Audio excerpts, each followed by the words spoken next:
Details చూస్తే BRS విస్తృత స్థాయి సమావేశంలో కేసీఆర్ కీలక వ్యాఖ్యలు చేశారు.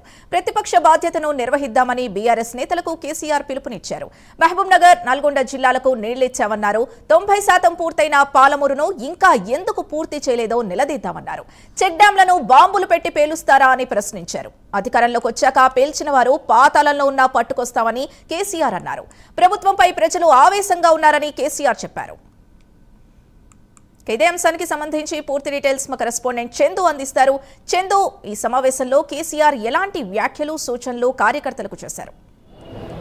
సింధు, తెలంగాణ భవన్లో గత 2 గంటలుగా కేసీఆర్ అధ్యక్షతన బీఆర్ఎస్ ఎల్పీ రాష్ట్ర కార్యవర్గ సమావేశం కొనసాగుతోంది. ముఖ్యంగా ఇందులో చాలా కీలక కామెంట్స్ కూడా కేసీఆర్ చేశారు. ముఖ్యంగా తనను దూషించడమే, తిట్టడమే పనిగా ఈ ప్రభుత్వం చేస్తుంది, తన చావు కోరుకునే విధంగా ఈ ప్రభుత్వంలో ఉన్న వాళ్ళు మాట్లాడుతున్నారు అంటూ కూడా ఆయన మాట్లాడారు. ప్రధానంగా చూసినట్టయితే ఇప్పటివరకు అంటే రాష్ట్రంలో ప్రజా వ్యతిరేకత ఏ రకంగా ఉందో పంచాయతీ ఎన్నికల ఫలితాలు చాలా స్పష్టం చేశాయి. ఎందుకంటే బీఆర్ఎస్ పార్టీకి గ్రామ పంచాయతీ ఎన్నికల్లో ప్రజల బ్రహ్మరథం పట్టారని కూడా కేసీఆర్ చెప్పుకొచ్చారు. ప్రధానంగా చూసినట్టయితే గతంలో ఏదైతే బీఆర్ఎస్ హయాంలో అమలు చేసిన పథకాలన్నింటి కూడా ఈ ప్రభుత్వం తూట్లు పొడుస్తుంది. ముఖ్యంగా కేసీఆర్ కిట్ కావచ్చు, బస్తీ దవాఖానాలను కూడా నిర్వీర్యం చేస్తున్నారంటూ కూడా చెప్పుకొచ్చారు. అదేవిధంగా ఆనాడు రైతుల కోసం కట్టినటువంటి చెక్ డ్యాములను బాంబులతో పేల్చేస్తున్నారు. ఖచ్చితంగా తాము అధికారంలోకి వచ్చిన తర్వాత ఎవరైతే ఈ తప్పు చేశారో వాళ్ళకి శిక్ష తప్పదు అని కూడా కేసీఆర్ ఈ సమావేశంలో చెప్పుకొచ్చినట్టు తెలుస్తుంది. ప్రధానంగా చూసినట్టే ఆయన సాగునీటి రంగంపైనే దాదాపు సుదీర్ఘంగా గంట నుంచి కూడా సాగునీటి రంగంపైన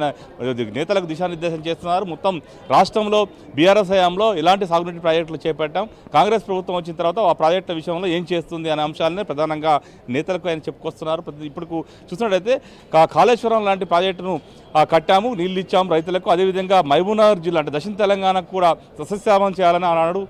పాలమూరు రంగారెడ్డి లాంటి ప్రాజెక్టును మనం తీసుకొని వచ్చాం, 80-90% పూర్తి చేశాం. కానీ కాంగ్రెస్ ప్రభుత్వం వచ్చి 2 ఏళ్ళు అవుతున్నా పాలమూరు రంగారెడ్డిని పక్కన పెట్టింది, నీళ్ళు ఇవ్వకుండా చేసింది. ముఖ్యంగా అటు మహబూబ్ నగర్, రంగారెడ్డి జిల్లా సంబంధించిన రైతులను నీళ్ళు ఇవ్వకుండా ఈ ప్రభుత్వం చేస్తుందన్న అంశాన్ని ప్రధానంగా ఆయన చెప్పుకొచ్చారు. ప్రధానంగా ఏదైతే నీటికి సంబంధించి అంటే ఈ జల వాటాలకు సంబంధించిన అంశంపైనే ప్రధానంగా ఆయన మాట్లాడుతున్నారు. ఎందుకంటే ఇప్పటికే కృష్ణా, గోదావరి జిల్లాలకు సంబంధించి ఏపీ ప్రభుత్వం జలదోపిడీ చేస్తున్నట్టు కూడా బీఆర్ఎస్ పార్టీ గత కొంతకాలంగా ఆరోపణ చేస్తోంది. ఈ క్రమంలోనే దీన్ని అడ్డుకోవాల్సినటువంటి అవసరం ఉంది అనే అంశంపైనే ఈరోజు కేసీఆర్ నేతలకు చెప్తా ఉన్నారు. ఎందుకంటే ఖచ్చితంగా ఈ జల వాటాలకు సంబంధించిన అంశంపైన ఉద్యమం చేయాలి. ఎందుకంటే కాంగ్రెస్ సర్కారు ఈ రాష్ట్ర ప్రయోజనాలను పట్టించుకోవడం లేదు. కాబట్టి మనం ప్రధాన ప్రతిపక్షంగా ప్రజల్లోకి వెళ్ళాలి, ఖచ్చితంగా ఉద్యమాలు నిర్మించాల్సిన అవసరం ఉందని కూడా కేసీఆర్ నేతలకు చెప్తా ఉన్నారు. ప్రధానంగా దీనికి సంబంధించి 3 జిల్లాలు అంటే 3 జిల్లాల్లో బహిరంగ సభలు కూడా నిర్వహించాలని కూడా కేసీఆర్ భావిస్తూ ఉన్నారు. ప్రధానంగా మహబూబ్ నగర్, నల్గొండ, అదేవిధంగా రంగారెడ్డి జిల్లా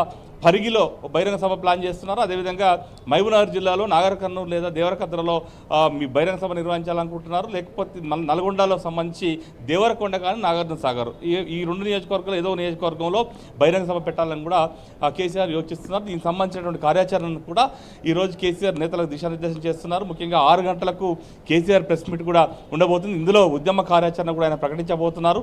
ప్రధానంగా దీంతో పాటు పార్టీ సంస్థాగత నిర్మాణం పైన కూడా కేసీఆర్ ఫోకస్ పెట్టారు. గత 9 నెలలుగా ఆయన తన వ్యవసాయ క్షేత్రంలోనే ఉన్నారు. పార్టీ నేతలకు సంబంధించి అక్కడికే పిలిపించుకొని కేటీఆర్ కానీ హరీష్ రావు అక్కడనే పిలిపించుకొని పార్టీ సంబంధించినటువంటి ఇంపార్టెంట్ ఇష్యూస్ అన్ని కూడా ఆయన అడ్రస్ చేస్తూ వస్తున్న క్రమంలో ఇప్పుడు గ్రామ పంచాయతీ ఎన్నికల్లో వచ్చినటువంటి జోష్ ఏదైతుందో దీన్ని కంటిన్యూ చేయాలని కూడా కేసీఆర్ భావిస్తున్నారు. ఈ క్రమంలోనే ఖచ్చితంగా పార్టీ సభ్యత్వ నమోదు పెద్ద ఎత్తున చేయాలని కూడా కేసీఆర్ భావిస్తున్నారు. తర్వాత పార్టీ సభ్యత్వ నమోదు తర్వాత కమిటీలు వేసుకున్న తర్వాత పార్టీ ప్లీనరీ ఇవన్నీ వరుసగా చేసుకుంటూ వెళ్ళాలి. ఖచ్చితంగా మళ్ళీ ఎన్నికల నాటికి బూత్ స్థాయిలో పార్టీ పటిష్టంగా ఉండాలని కూడా కేసీఆర్ భావిస్తున్న క్రమంలో ఖచ్చితంగా పార్టీ కార్యక్రమాలు సమాంతరంగా ఉద్యమాలతో పాటు కూడా నిర్మించాలని కూడా ఆయన చూస్తూ ఉన్నారు. ఈ క్రమంలోనే అన్ని అంశాలను కూడా ఈ యొక్క సమావేశంలో దేశాలకు దేశం చేస్తూ ఉన్నారు. ఎందుకంటే ఈ యొక్క సమావేశంలో పార్టీకి సంబంధించినటువంటి ముఖ్య నేతలు మాత్రమే ఈ సమావేశంలో ఉన్నారు. అందులో ముఖ్యంగా ఎమ్మెల్యేలు, ఎమ్మెల్సీలు, ఎంపీలు, అదేవిధంగా రాష్ట్ర కార్యవర్గమే ఉంది. కాబట్టి వాళ్లకు కీలకమైన నేతలకు ఈ అంశాలను ప్రొజెక్ట్ చేసిన తర్వాత వీళ్ళంతా కూడా నియోజకవర్గాల్లో ఇవి కేసీఆర్ చెప్పినటువంటి ఏదైతే అంశాలు ఉన్నాయో అవన్నీ కూడా జనాల్లోకి తీసుకెళ్లాలని కూడా వాళ్ళకు దిశానిర్దేశం చేస్తున్న పరిస్థితి అయితే ప్రస్తుతం భవన్లో కనిపిస్తూ ఉంది. Sindhu. Right Chandu, thank you.